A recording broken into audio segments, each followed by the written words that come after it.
Welcome to Mom to More. I'm your host, Sharon Macey. Join me as I speak with interesting and dynamic women who have reinvented themselves and created their more, using the superpowers and skills they honed as stay-at-home moms.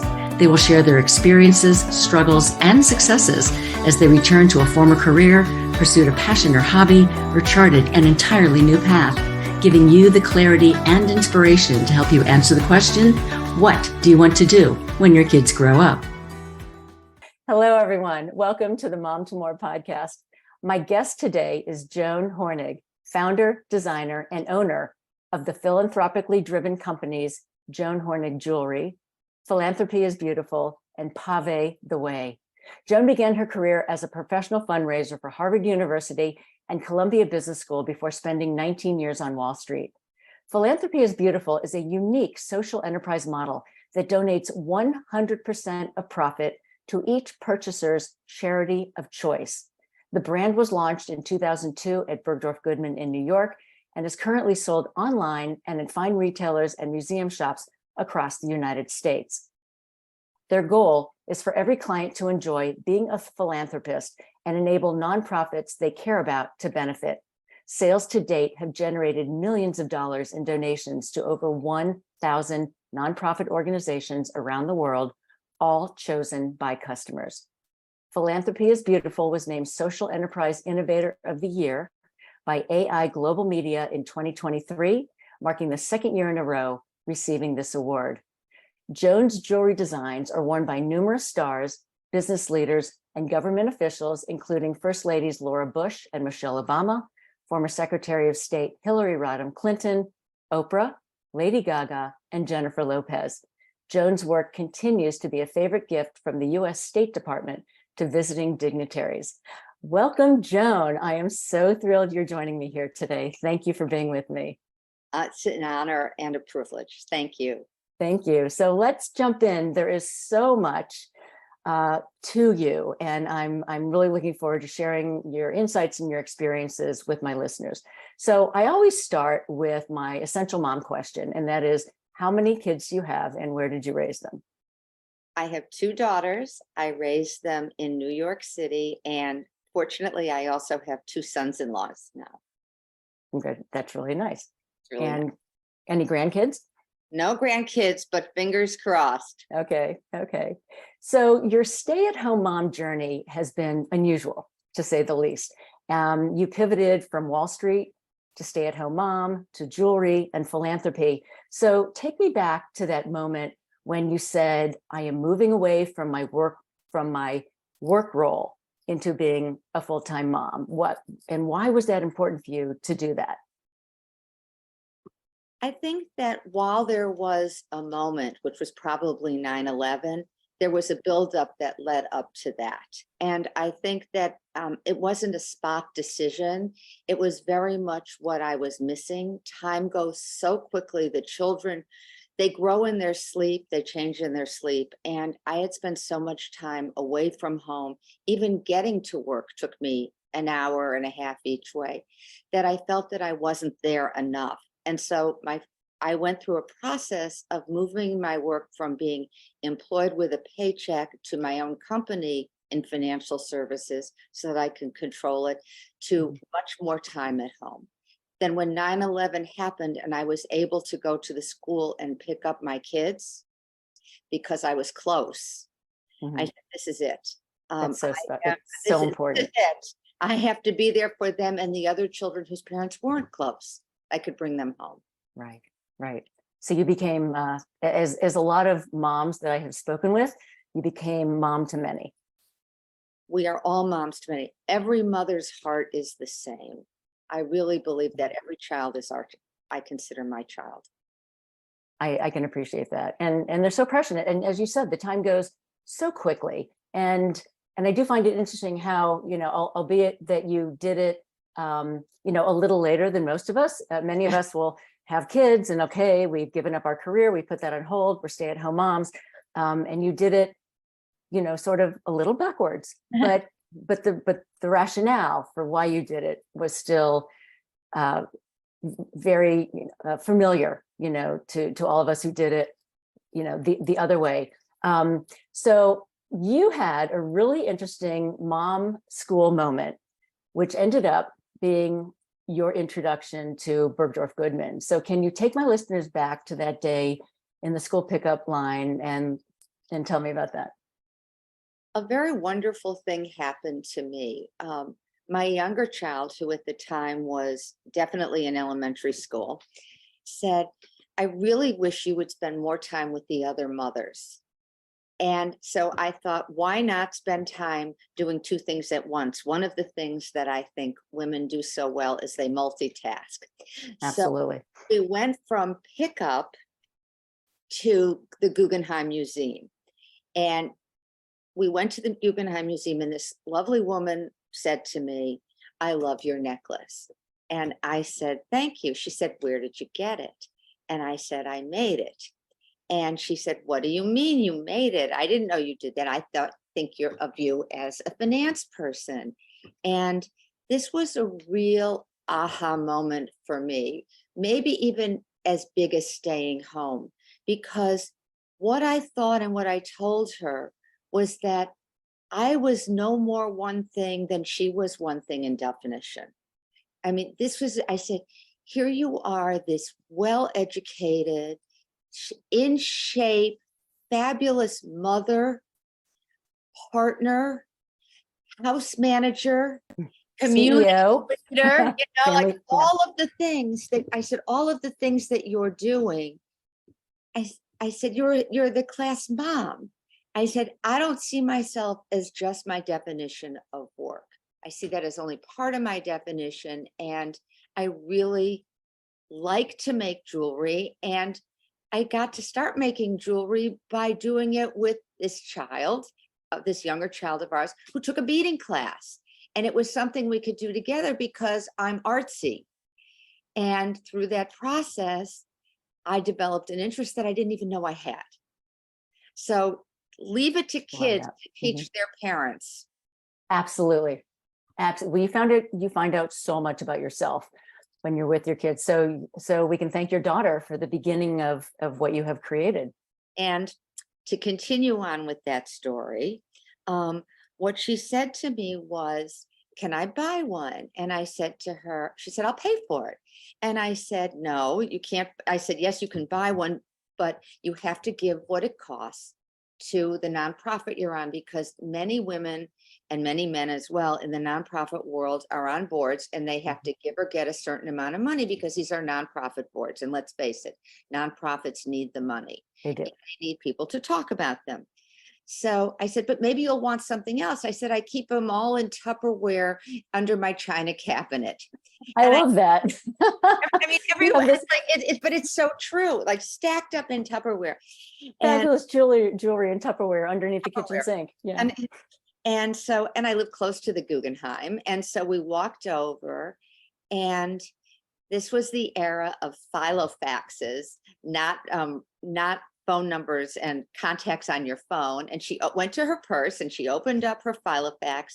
She went into my kitchen, picked up the landline, and called a woman she had been in a Mommy and Me playgroup with many years before, who was a very high level divisional manager at Bergdorf Goodman. And she said, you have to see this. She said, this is really good. There's really great jewelry here. And she said, and your son goes to Stuyvesant, and Joan works very closely with Harvard in working on admissions from the public schools in New York City, including Stuyvesant, and you'll like knowing her anyway. So let's talk about what mothers do for each other and what mothers do for children. This is really, again, let's underscore the importance of being alert and attentive, which again is something that mothers are so good at. Yes, we are. Yes. And this skill set goes into, made me better at work, but it makes me better as a human being. And so she said, I'll go with you to Bergdorf's to meet this person. So we get an appointment set up. I come in with a tote bag and a suit, because this was the time when we were still wearing suits and nylons. Back in the day, as they like to say. Back in the day, yes. And I pull out this tote bag and I pull out the Tupperware. And the woman is not even at the meeting other than to say hello, and then she leaves it to the buyers. So I start pulling this out. They say, well, don't you have jewelry rolls? And I said, I don't know what a jewelry roll is. That's great. And I didn't have a pad to put the jewelry on. They said, well, we have to go to another place. We'll go to another room and we'll set it up for you. And they said to me, we really like this. And they kept bringing more people in. They said, but are you a business? And I said, I can be, because I believe in honesty. And I knew I could be, but was I a business? Not that much of a business. Or at that moment. But at that moment, I was making jewelry. People were buying it.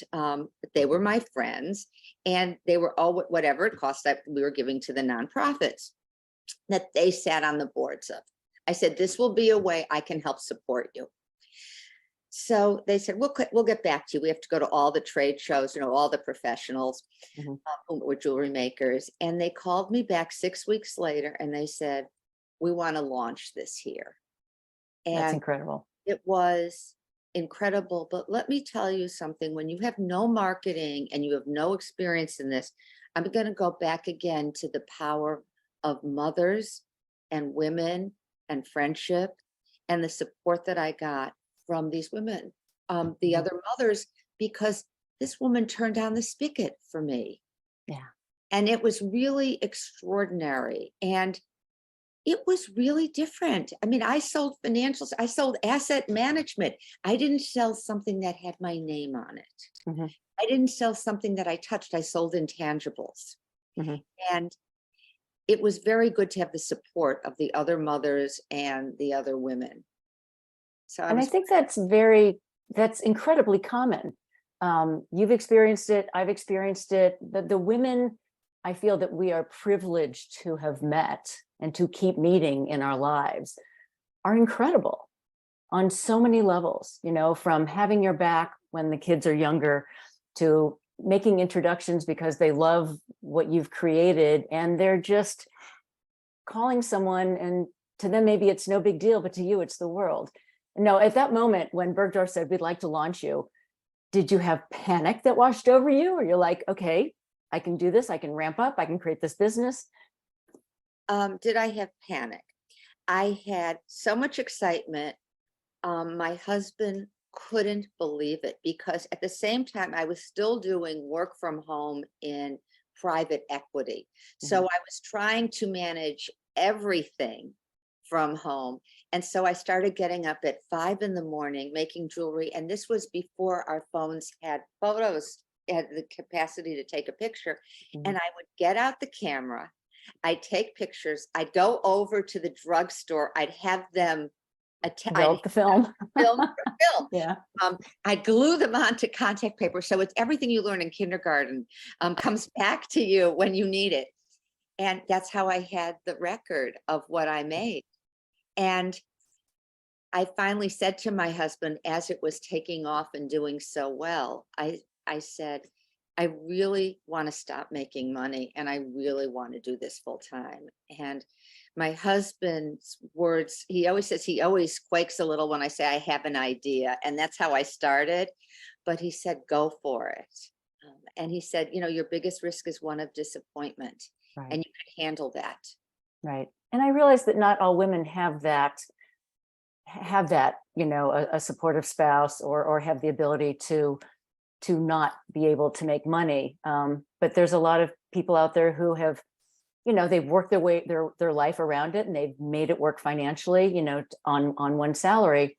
But then again, this is also second act, right? Because your kids were getting older. Yes, your kids were getting older, you had a little more time, but this was also something that was really near and dear to your heart. And had a question about, I'm going to jump around a little bit, question about your jewelry making skills. Was it something that you've always had? Did you ever take a course for it? Was it just innate? Was it just Joan from the beginning? I would love to tell you that I have a degree in jewelry making skills. I do not. I never took a course, but I had belief in myself. and I like math, and there's a lot of math in jewelry making. How so? It's sculptural. I was an art history major, and I can Mhm. draw and things. I'm not a great artist, but I am artistic. But it's about understanding balance and where the hole is on a bead and what's Mhm. going to be flat and what's going to be appropriate in proportions. And there are just many things that I just innately knew because I love jewelry always. And I love jewelry for another reason, which is that it's one of those things that people comment and notice. Mhm. And that's why my model with the social enterprise model of the jewelry has been so successful. Because if someone says to you, I like your necklace, and I'm looking at your necklace now, and I want to say, what does that necklace mean to you? You're Mhm. going to say thank you, and you're going to tell me a story. Did you buy it for yourself? Did someone buy it for you? What meaning does it hold? Something else is going to happen when you put on your earrings. When you look in the mirror, you're going to smile at yourself. Mhm. Very powerful to reinforce yourself with a smile. So I felt that this process of putting on jewelry and in a certain way playing pretty princess, Mhm. which was something I played as a child. I do not believe my children played that, but I played it as a child, was a process of trying on things. And as women, I believe we try things on all the time. And it's not just clothes, and it's not just jewelry, and it's not just a particular eyeshadow or a hairstyle. We try things on that make us comfortable in our own skin and that That help is us very true. advance. And so I think it was very important to me to try making them and to try the things on. So before I sold anything, I always wore it to make sure it got at least 3 comments by strangers. And I felt that if 3 people noticed it, because jewelry is noticeable and personal, Absolutely. then it was good enough to be sold. And that is still to this very day. I wear the things before I put them out into the world. I And love that. so And you're right. Jewelry is very personal, but I also love what you said about women trying things on, and that's really more of an inside, an inside comment. Work from the inside to the outside, which I think some of the women listening to this are thinking, okay, what am I going to do when my kids grow up? That's part of that internal dialogue that happens as you're trying things on the inside. Your design inspiration, and then we're going to talk about the philanthropy. Where do you draw your inspiration from in terms of the design? Because your philanthropy is beautiful, is one of a kind or very limited edition. They are stunning, absolutely stunning. And then, your other line, we're going to talk about Pavé with the way in a moment. But where do you come up with your inspiration for the gems and jewelry that you create? originally, and I still pay attention to this, is we're involved in a big world. And I look at where people are traveling and the aesthetic of where they're traveling on the high end, and what are they seeing and what are they bringing back and internalizing. At the same time, I look at street culture because I think things bubble up and things move down. And what I try to do is think about the power of the purse, self-purchasing, and looking fresh in terms of what the jewelry is. And I look for things that are like in my Philanthropy is Beautiful line. I felt it was really important that I had something signature, and that was the class. So almost always we have, I call them donuts and toggles, but something that is large enough and easy enough for a woman to put on herself. Mhm. I think that this is an important thing. When you're in a hurry, you have to be able to put on your jewelry. Taking Agreed. it off is your own business. Who takes it off, Right. how you take it off, but putting it on. And I also felt that when you get up and you're walking to go to the ladies' room in a restaurant, it has to look good from the back. So one of the, because, and I as a woman would rather have you look at me from the waist up in the back as I'm walking than from the waist down. Right. So you have jewelry then that goes So I in have the front jewelry and also so it goes both sides. it goes both sides. And so I felt it was very important to do that. I also felt that we were coming into a period of time when women were wearing long jewelry. When I was growing up, you only wore studs. You wouldn't, I mean, maybe hoops when you were young, but you didn't wear what was the chandelier earring at the time. But again, this was from the street culture and from travel. And this gave us a tremendous amount of opportunity to shop for new things. And that was very good, again, talking about the power of the purse. And I felt it was important that the jewelry not overwhelm the face, but worked with the smile to the smile in the eyes. And so I understood proportions. I also understood that if you put the post lower, because there are a lot of women whose the ear holes have ripped, and they've ripped probably because their children pulled at their earring. Oh yeah, we've all been there. Yeah. Well, we've all been there. And yeah. And every time you go to put an earring in it and you see the hole and you think my child, I was on the bicycle with my child and my child grabbed me, or I should have taken that earring off. But again, you think about your child when your child was young. And it's sort of, and it's, in a way, it's sort of nice, but you still want to mask it. So I had little tricks that made sense to me as a jewelry wearer and purchaser. So the inspiration comes from that for the Philanthropy is Beautiful. It also comes from what's in the market when it comes to stones. It comes from thinking about the age and what do women like. It's always, because it's a business, it is always tied into what it's going to cost after the markup from retail. And I felt it was very important that the jewelry align with expensive shoes or the blouse that goes with an expensive outfit. So it was not about asking permission, so that it was, again, self-purchase, because I think we have so much power and we can make these decisions. We are the drivers of most things as women. We are. I mean, I just love our power, and I'd like us to celebrate it more and recognize it more. Absolutely. And what you just said about having jewelry that would go beautifully with an expensive blouse, given what has transpired in fashion and style over the last, I don't know, maybe 10 years, you can wear that very lovely necklace with a white t-shirt. Exactly. Right. So it transcends. It doesn't have to be just dress up. It can be for any time of day. Yes. You just have to, put it on and feel wonderful in it. And no matter what you're wearing. Yes.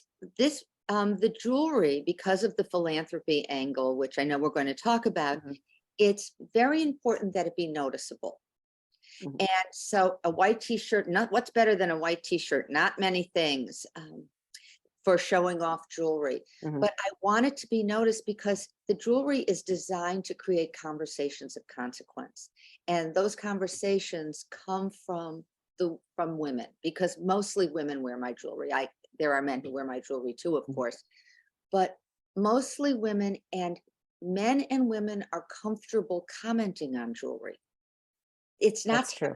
It's a very interesting thing. And in truth, we only borrow it. So it has all these sentimental things as well, because jewelry is passed on. And the whole process of opening up the box, they say good things come in small packages. Well, some of my jewelry's big, so it comes in a little bigger package, but it comes in a good bag. It's eco-friendly. And I'm sure your girls are going to love being able to be passed, your jewelry passed down to them. Let's jump into Philanthropy is Beautiful, because I love that model. And I would also like to point out that you created this social enterprise model. It did not exist before Joan Hornig created it. And it is, I love the idea of empowering the purchaser of the jewelry, whether it's a man or a woman, to give the proceeds to the charity of their choice versus the charity of your choice.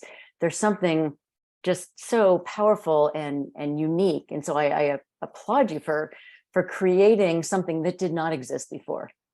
Thank you. My hope is that more people follow this. I mean, it would be quite an honor if more people do this. So my idea was that I took the beginning of my working career, which was fundraising, and I took the experience of going to a lot of events and people caring about the jewelry and noticing jewelry. But I also felt that one of the things that we didn't do effectively as a society was we didn't ask, we told what we cared about. And I thought, what does a good mother do? A good mother asks her child how he or she feels. How do you feel about that? What do you care about? What was good today? What bothered you today? And again, women and mothers are particularly good at identifying what's most important to them. So I felt that it was really important for me to support with my money that I had made to let women determine where it would go, because I thought I would learn. And I would learn what was most important. And I have been surprised at various times. I thought jewelry is art and museums would be supported, and that's not necessarily what it is. What I saw was there were certain categories, even though the nonprofits might have been different, certain categories that women at various times in their life, driven mostly by being a mother or a grandmother, cared about. And that had to do with education. It had to do with health. That doesn't surprise me.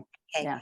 And over time, it had to do with the environment. And so what I learned was that the younger buyers cared so much about the environment that told me something.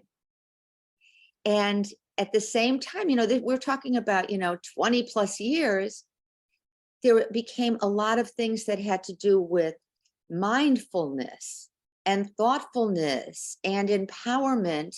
And all of those things led me to, it underscored for me how important it was to say to someone, I trust you to spend my money. But your job is to make a difference in the world. And the nonprofit's job is to do a good enough job at marketing and development of their brand to be able to have soldiers out there fighting for it.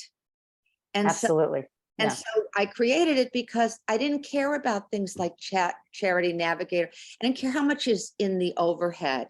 What I cared about was people getting started, and so many women start nonprofits.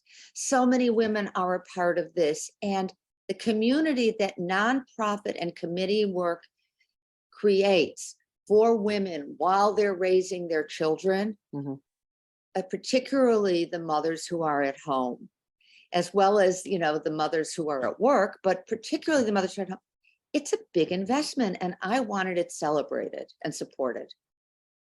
And it sounds like it has really resonated. The over 1,000 nonprofits you have donated to, millions of dollars have gone to causes of people who have purchased your jewelry. And I love that. And one of the things I read that you wrote was that giving back can and should be simple. Yes. And you make it that way for people. And it also takes you down the pathway of that people should give back. People should be philanthropic, because there's always someone who has less than you do, no matter where you are. And that there's a beauty, it makes your heart feel good when you know you're doing something for someone else, when you know you're supporting an organization that resonates with you. And I love that about philanthropy is beautiful, because philanthropy is beautiful. In addition to your jewelry being beautiful, but and also teaching, as your buyers, on their age ranges, whether they're older or younger, especially the younger ones, understanding how easy it can be to be philanthropic and how important it is to be philanthropic. It's I try to make it as easy as possible. That doesn't mean it's easy on our end. Somebody scribbles down, if they buy it in a store, a nonprofit, I have to find it. I have to, and then I have to put it on my site. And really, this is a gift to the purchasers, because every purchaser is a change maker. It's really wonderful this way. I mean, we have conscious consumerism in That's true. this line, and this is extraordinary to me, what we've been able to accomplish, because I can put every nonprofit's link on my site, so you can go through and you can learn. And you can, if you're interested in children, and I do it alphabetically. So I'm the agnostic donor, but Right. you are the driver. And nothing makes me happier than when, I get to see a picture of a bride or bridesmaids wearing like my jewelry, or a mother of the bride, because I know that basically it's an I do for you moment. That is very true. And that's really lovely, because the reality is that, and this is something that mothers really know, you want your children to be safe, and you want them to be healthy, and you want them to be loved, and you want them to be loving. And when you pull together if you can take away some of the obstacles, which might be health, it might be emotional health, there are all sorts of things that get in the way.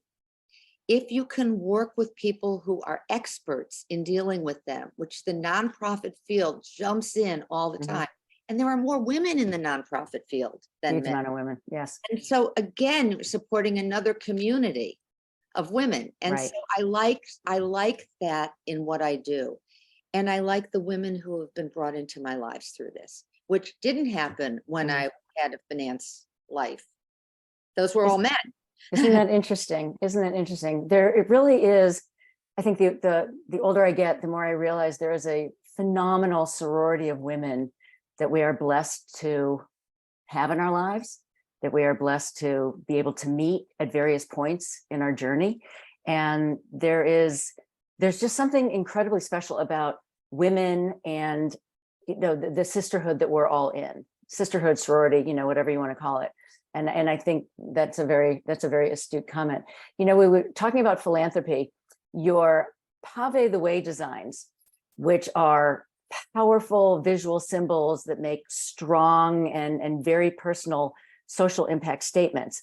I also like that they are a very different price point. And why was that important for you to have a different price point with Pavé the Way, which I believe started in 2017? Yes. So why was that important for you to sort of expand the base of the philanthropy? It was important to me because I felt that something should be aspirational but affordable for the younger generation. And surprisingly to me, it's all generations that have embraced Pavé the Way. So Pavé the Way is a play on words for paving the way, which is, instead of using the hard to say philanthropy word, we are now paving the way for others and making a difference. And the price point was really built around the first powerful piece, which was the microphone. And the microphone really came out of the Me Too movement, because more women have college degrees than men, but there are many single mothers, and they have to work, and they might have to work 2 jobs, and they're going to put their children and taking care of their family first. And they're not going to necessarily be able to stand up for themselves and say, you got fresh with me, you're abusing me. They're going to say, I have to put food on the table. True. I have to pay the rent. And that's a very serious, it was a very serious problem. And so you had all of this high profile discussion about all of the abuses, but we weren't getting at the everyday woman. So I thought, if I could make the microphone where you could use your voice for someone else, regardless of what charity you chose, because I'm still not saying it doesn't go just to advancing women. I thought if we could make it $365, that would be that price point. that would have enough value. If things are too inexpensive, sadly, they're considered of less value. Things that are very expensive often are misconstrued as being more valuable. The most valuable thing is what you do for someone else. That is true. And that is actually, that's priceless. That is. And so the story of the microphone, of using your voice for others every day of the year, was what I decided to build out as the Pavé the Way collection, or Pave the Way. Okay. And in that collection, we have the empowerment tools, which traditionally were used by men, I would assume. I guess some women know how to use a screwdriver and a wrench, but we don't necessarily use a saw. But with clever names, like for the saw, she came, she saw, she conquered. Then we have. Yeah, and I actually have a list of some of them because I think they're so brilliant. And there's one in particular that I want to ask you about, but may I list a couple of them because Sure. they're really incredible. We have the Break the Rules diamond ruler. We have the Genius light bulb, the Fit to Succeed barbell. And you and I both know a young woman who wears that, and it's wonderful. The Take Your Seat folding chair. Where did that come from? That came from when Roe v. Wade was overturned. And I felt very strongly about that because I grew up in the women's movement, civil rights era. And what I knew was that it was the Black women that taught Gloria Steinem and the others how to really motivate other women and get this women's movement off the ground. And one of those women was Shirley Chisholm, who was our first African American elected congresswoman in this country. And she's also the first African American woman who ran for president from one of the two political parties, major parties. And she had very many famous quotes, but people don't attribute them to her. And one of hers was, if there isn't a seat for you at the table, bring a folding chair. And people amen to that. Yeah. And so I made a folding chair. And it actually does fold up. The little piece of jewelry does fold up. Yeah. Does fold up. And that was very important to me. Because I felt that we needed another generation 50 years later to know about her. We needed to be able to look back, and we needed to be able to understand that we are at a time in our lives where it's frightening to me going backwards for our rights. And I agree. Yeah. And so let's celebrate the women who helped us get there, and let's be vigilant. And in terms of spreading the information. So a lot of the empowerment tools really are messages or talismans of how we feel. Like I'm wearing a screw today because I want every woman who listens to this podcast, as they're making the advancements in their life, to like screw their fears. Yes. Go, be strong, be pumped. That's why I'm wearing the heart, the message that I'm giving out, because I think we care about our health. So the heart is about being pumped. The screw is about screwing those insecurities and moving forward. Right. Barbell is Fit to Succeed. And I love the wield your power drill. Yeah, the wield your power. That's a great one. Yeah. They're all meant to be, they're meant to speak to you. They're meant to be layered. They're meant to be, we can make, a necklace for someone, a chunkier necklace where the charms are on them. Then we do all sorts of things with them. But I also really am building out other parts of the line besides the tools, which is the food for thought, because I think we have to make sure that women are very, very good, and mothers, you want your children to eat healthy, but there are urban food deserts. That is true. And again, I'll say every mother's heart is the same. And so I developed a line, again, very realistic, very small, all in the same price point, which is about healthy eating and empowering people to know about what is good and healthy food versus junk food. That's And true. so I noticed the asparagus, yes, the asparagus necklace. Yeah. An open heart, the artichoke, heart. get to the heart of Mhm. the matter.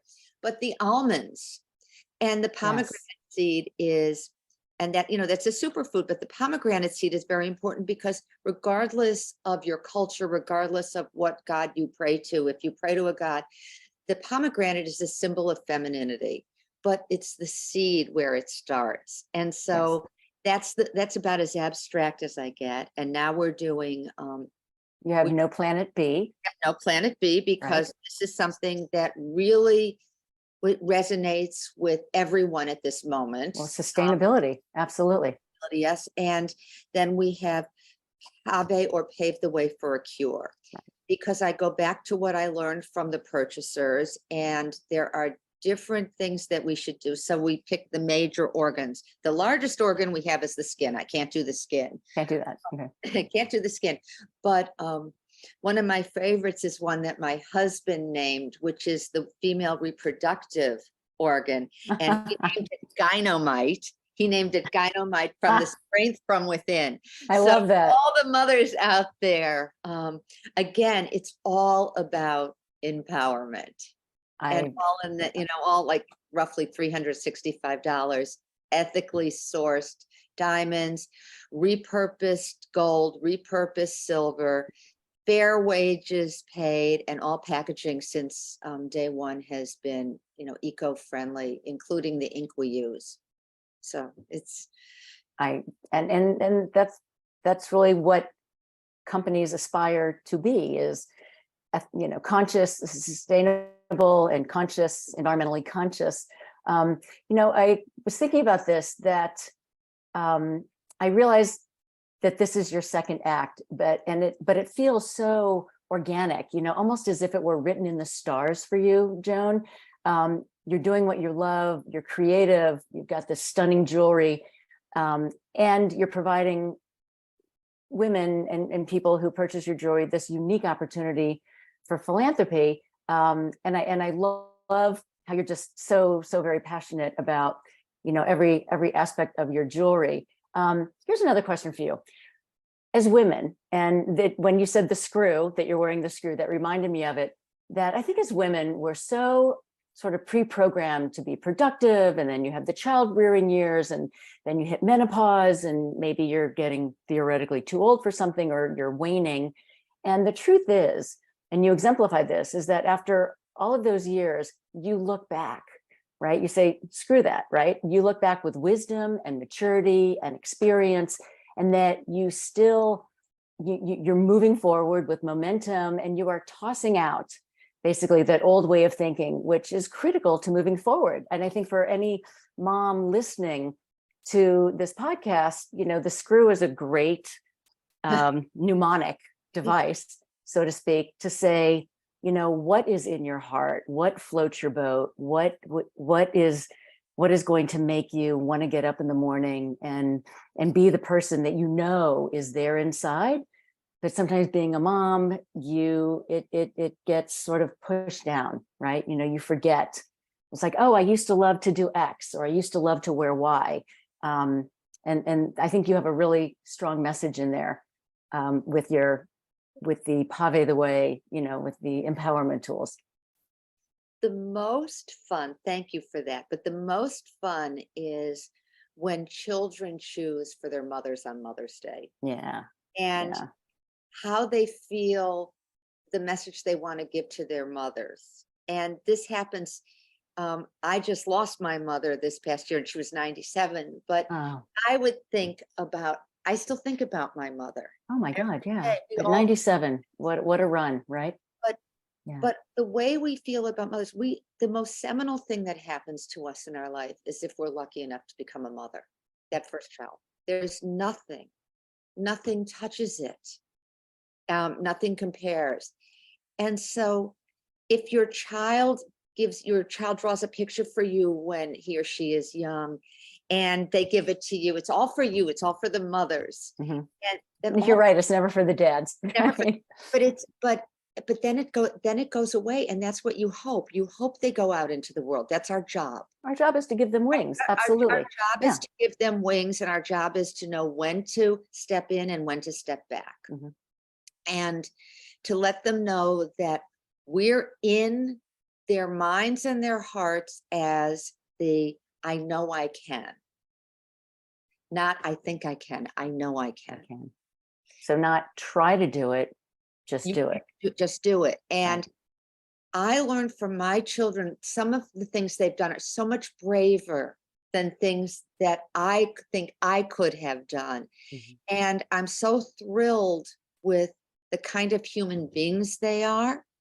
And I'm so thrilled that I had that chance to be able to talk to them. And when I make a new piece of jewelry, show them and get their reaction and have their friends think that they have a cool mom. I mean, it's like, I think that's really great. I got to tell you. That's very cool. Especially when you hear from them, when they come back and they think, okay, right, exactly. Like, especially when they come back to you and they send you a text going, my friend so-and-so thinks you are such a cool mom. So one of the things I'm going to say about the second acts for mothers is that you will be so surprised as you develop them, the response and the support you get from your children and their friends. And that is something that I would want every woman, I would want them to have that warm, embraced feeling that I have gotten from so many of my kids' friends. And they speak the truth. And they speak how they feel. And so being a little artsy and a little different from other mothers to being cool. Yeah. And it's a high compliment. It's a very high compliment. So Joan, I would like to ask you, because this is the Mom to More podcast. What is your more? I mean, I know we have actually talked about this a lot today, but if you could maybe try to crystallize sort of, Joan Hornig, Philanthropy is Beautiful and Pavé the Way. What is your more?